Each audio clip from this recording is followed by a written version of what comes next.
Greetings to all the heads of state and government of the Climate Vulnerable Forum, CVF, fellow CVF ambassadors, distinguished guests, esteemed colleagues. I'm Loren Legarda, a senator now in my 4th term in the Philippines and a CVF ambassador for parliaments. It is an honor to join you in this Climate Prosperity Plan's flagship event. Last week, tropical cyclone El-Sheikh, locally named Paeng, hit the Philippines and affected more than 2 million Filipinos across all our regions. El-Sheikh brought heavy rains and strong winds, cut off power and communication lines, and caused floods and landslides.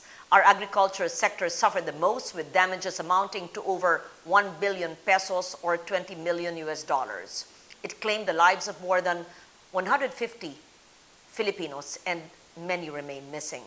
As we hold this event, let's keep in mind the souls we have lost and those whom we must continue this fight for.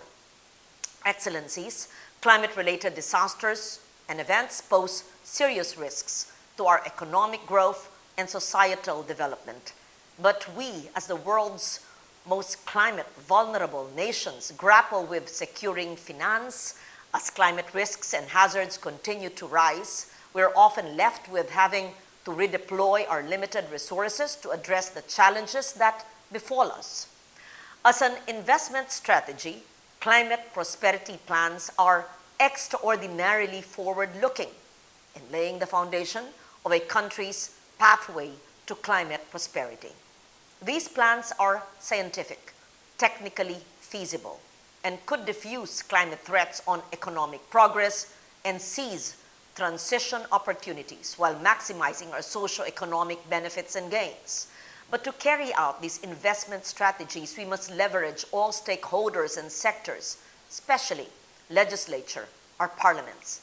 Legislators are tasked with ensuring that resources are properly and adequately appropriated towards realizing our development goals, that the requisite and enabling regulatory frameworks exist to achieve national targets as well as support climate prosperity. As a legislator myself since 1998, I see that plans towards climate prosperity must therefore permeate our core functions of oversight, policy making, and budget allocation. Climate prosperity plans ensure that national plans are aligned with international climate objectives. These plans must be leveraged to step up adaptation and resilience resourcing, which has been treated as a second-tier issue far too long. We must reinforce the whole of society and participatory approach to developing national policies that target a transnational issue.